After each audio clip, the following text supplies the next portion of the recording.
நம்முடைய 140 அடி முருகனுக்கு வந்து பன்னீர் அபிஷேகம் முடிந்து 9 ஆண்டுகள் முடிந்து விட்டன. அடுத்த ஆண்டு 10ஆம் ஆண்டு. 10ஆம் ஆண்டு வந்து பன்னீர் அபிஷேகம் ஆரம்பித்து 10ஆம் ஆண்டு. ஆனால் முருகன் சிலையை ஸ்தாபித்தது அடுத்த வருஷம் 20வது ஆண்டு. 20வது ஆண்டு விழாவை சிறப்பாக நடத்த வேண்டும், விமர்சையாக நடத்த வேண்டும், திட்டமிட்டு நடத்த வேண்டும் என்ற ஒரு ஐடியாவோடு ஒரு திட்டங்களை தீட்டி வைத்திருக்கின்றேன். உதாரணத்துக்கு ஒன்றை சொல்ல விரும்புகின்றேன். கோயம்புத்தூரிலே இருக்கின்ற மிக உயரமான சிவன் சிலைக்கு எப்படி அவர்களுக்கு சிவராத்திரி சிறப்பாக கொண்டாடுகின்றார்களோ அதேபோல் 31ஆம் தேதி இரவே நான் எண்ணியிருக்கின்றேன். அந்த அளவுக்கு மலேசியாவிலே நம்முடைய முருகன் சிலைக்கு ஒரு பெரிய அளவிலே பன்னீர் அபிஷேகம் அந்த 20வது ஆண்டு விழாவை விமரிசையாக கொண்டாட வேண்டும் என்ற ஒரு எண்ணம் இருக்கின்றது. அது நிச்சயமாக நடைபெறும். அதற்கு உங்களுடைய ஆதரவு எங்களுக்கு இப்பொழுதே தேவை. காரணம், இது வந்து சும்மா இன்னைக்கே செஞ்சு இன்னைக்கே செய்கிற வேலை. அவ்வளோ பெரிய சிலைக்கு நம்ம திட்டம் போட்டு செயல்படுத்த வேண்டும். ஆக நம்முடைய 140 அடி முருகனுடைய விசேஷ நிகழ்ச்சி, சிறப்பு நிகழ்ச்சி அடுத்த ஆண்டு விமர்சையாக நடைபெறும் என்று தேவஸ்தான தலைவர் ஆர் நடராஜா அறிவித்தார். அடுத்து நம்முடைய முக்கியமான நிகழ்வு வந்து தைப்பொங்கல். அது 14ஆம் தேதி தை மாதம் மதியம் 3:11 தான் பிறக்குது. ஆனால் உங்களுக்கு எல்லாருக்கும் தெரியும், எல்லார் வீட்லேயும் சூரிய பொங்கலை வந்து காலையில் வைத்து விடுவார்கள். அந்த வகையில் சூரிய பொங்கல் வைக்கின்ற நேரம் வந்து காலை 7:30 மணிக்கு முதல் 10 மணி வரை வச்சிடலாம். மாலை 5:30 மணிக்கு மேல் 6:10 வரைக்கும் அந்த பொங்கல் வீட்டில் உள்ளவங்க வீட்டில் இருக்கலாம். கோயில் எங்கள் தேவஸ்தானத்தை பொறுத்த வரைக்கும் எல்லா கோயில்களிலும் எங்களுக்கு இருக்கிற தேவஸ்தானம் உட்பட்ட அனைத்து கோயில்களிலும் காலை 9:30 மணிக்கு பொங்கல் பானை வைத்தல், 11 மணிக்கு சிறப்பு அபிஷேகம், 12 மணிக்கு சிறப்பு பூஜை, 12:30 மணிக்கு தீபாவளி பிரசாதம் வழங்குது. மற்றபடி அன்னதானம்லாம் இருக்கும். அது மாதிரி அந்த நிகழ்வுகள் அந்த பொங்கலை பற்றி நான் சொல்ல வேண்டும். இதுதான் வந்து பொங்கல் அன்று நடைபெறுகின்ற ஆலயங்களில் நடைபெறுகின்ற வீட்டிலே பொங்கல் வைக்கின்ற நேரங்கள். அதை நான் உங்கள்கிட்ட தெரிவிச்சுக்கிறேன். 2வது, முக்கியமாக உங்கள் ஒவ்வொரு நாளும் தெரியும் உங்களுக்கு, தை பிறந்தால் நாம் வந்து இதுதான் தமிழர் திருநாள், இதுதான் வந்து புத்தாண்டு, இதுதான் தமிழ் திருநாள் நடத்திட்டு இருந்தோம். உங்கள் அனைவருக்கும் தெரியும். ஆனால் காலகட்டத்தில் அதுக்கு வந்து இந்த 1ஆம் தேதியை வந்து தமிழ் புத்தாண்டு என்று நான் தான் அறிவித்தேன். அது கடந்த ஆண்டு வரைக்கும் நான் சொல்லிட்டு. ஆனால் மற்ற யாரும் கேட்குறது மாதிரியும் இல்லை. தமிழ்நாட்டில் கூட அதை மறந்துட்டாங்க. அதனால் இந்த ஆண்டு நாங்கள் வந்து தேசிய பொங்கலாங்க 19ஆம் தேதி 1வது மாதம் இங்கு பத்துமலை வளாகத்திலே நாம் நடத்துகின்றோம். அது தேசிய பொங்கல். அந்த பொங்கலை வந்து நாங்கள் வந்து 2 நிகழ்ச்சிகளாக பிரித்திருக்கின்றோம். காலையில் ஒன்று, நாம் வந்து பல ஆண்டுகளாக பேசி கொண்டிருந்த கலாச்சார மையத்தை கட்டி முடித்து விட்டோம். அந்த கலாச்சார மையத்தை நாம் காலை 19/1/25 10:30 மணிக்கு நாங்கள் திறப்பு விழா செய்யவிருக்கின்றோம். முன்னுக்கு அது ஒரு பெரிய நிகழ்ச்சிகளாக நம்ம ஏற்பாடு செய்திருக்கின்றோம்.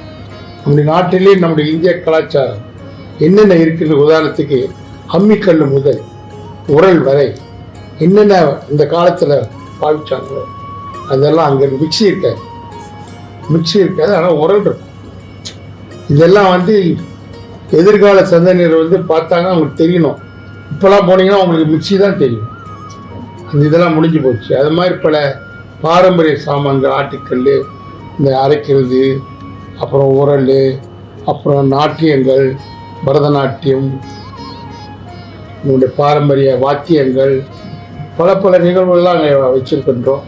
அந்த மண்டபத்தில் அங்கே ஒரு சிறு நிகழ்ச்சிகள்லாம் நடைபெறுவதற்கும் இசை நிகழ்ச்சிகள் போன்றதெல்லாம் மற்ற காரிய நேரத்தில் நடைபெறுவதற்கு தேவஸ்தானம் ஏற்பாடு செய்து அங்கு கட்டப்பட்டிருக்கின்றது.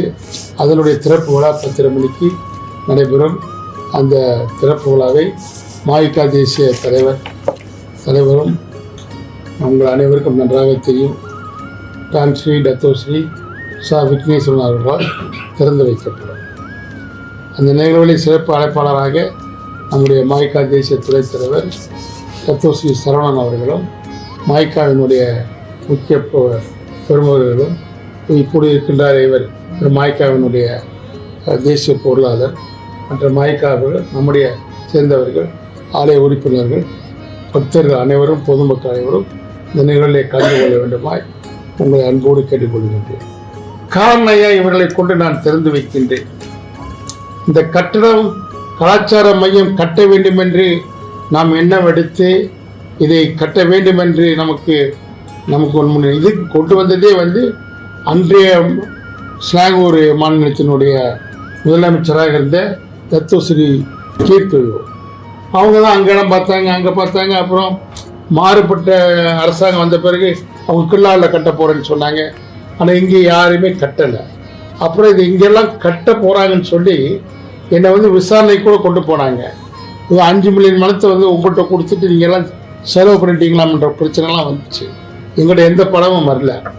அப்பொழுது தான் நான் தைப்பூசத்தன்று நம்முடைய முன்னாள் பிரதமர் டத்தோஸ்ரீ நஜீப் அவர்களுக்கு இருந்தபோது நான் இங்கு ஒரு கலாச்சார மையம் கட்டப்போகின்றேன், 2 விதமான காம்ப்ளெக்ஸ் கட்டப்போகின்றேன், உங்களுக்கு மானியம் எங்களுக்கு வேண்டும் என்று கேட்ட பொழுது அவர் அந்த கூட்டத்திலேயே அந்த தைப்பூச உற்சவத்திலே 2 மில்லியனை தருகிறேன் என்று சொல்லி அவர் 2 மில்லியனை எங்களுக்கு ஒவ்வொரு தைப்பூசத்துக்கும் 1 மில்லியன் கொடுத்தார்.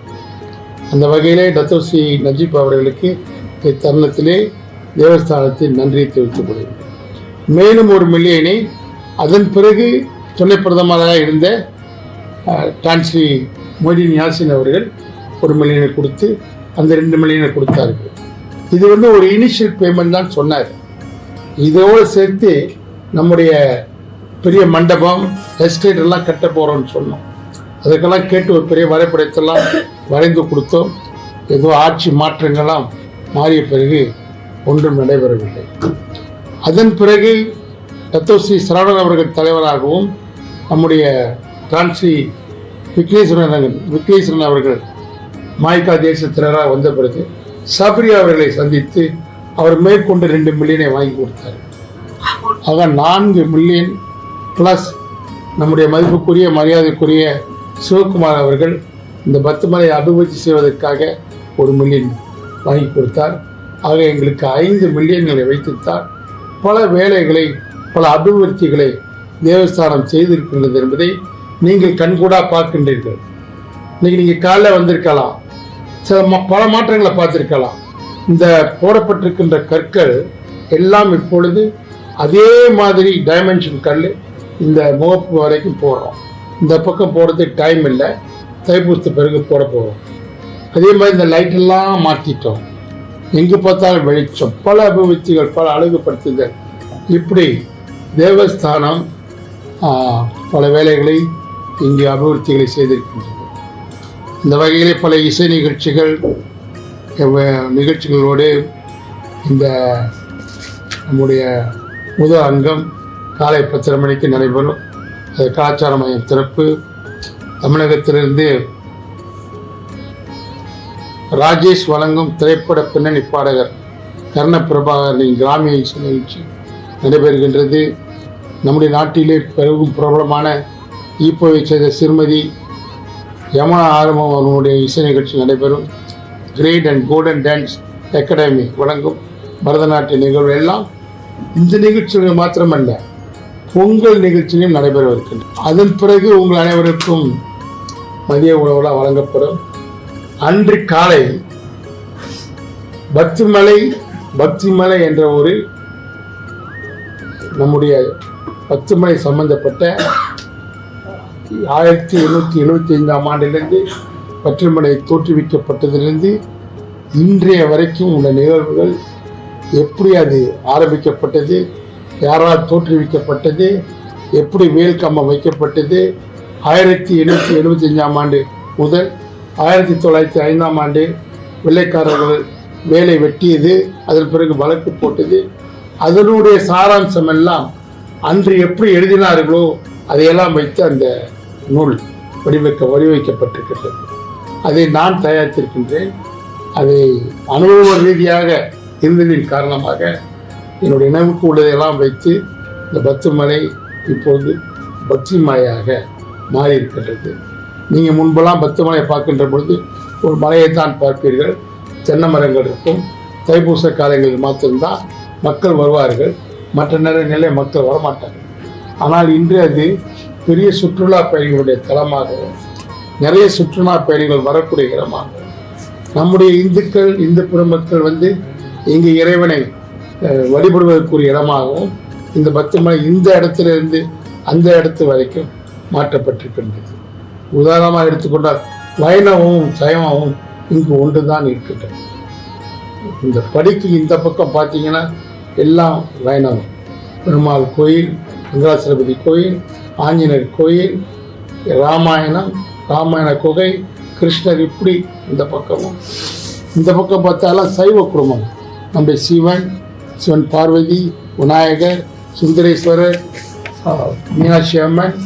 அதுக்கு மேலே நீங்கள் போனீங்கன்னா வேலாயுத குகை, அங்கிட்டு போனீங்கன்னா வள்ளி தெய்வானை, கீழே சனீஸ்வரன், துர்கை அம்மன். இப்படி இரண்டாக பிரிக்கப்பட்டு இந்த மலை பத்துமலை இப்பொழுது பக்தி மலையாக விளங்குகின்ற ஒரு அழகான ஒரு நூல் வெளியீட்டு விழா அன்று நடைபெறவிருக்கின்றது. அது டான்ஸ்ரீ விக்னேஸ்வரன் அவர்கள் எடுத்து வழங்க அதை முறைப்படி முதல் நூலை தத்துவஸ்ரீ சரவணன் அவர்கள் பெற்றுக்கொள்கின்றார்கள். அந்த நிகழ்வுக்கு பிறகு ஒரு நிகழ்ச்சி பிறகு மதிய உணவுக்கு பிறகு மீண்டும் இங்கே நம்முடைய தேசிய பொங்கல், அந்த தேசிய பொங்கலை இவ்வாண்டு ஸ்ரீ மகாமாரியின் தேவஸ்தானமும் மகிமா என்று சொல்லக்கூடிய மலேசிய இந்து ஆலய ஒருங்கிணைப்பு பேரவையும் சேர்ந்து நடத்துகிறது.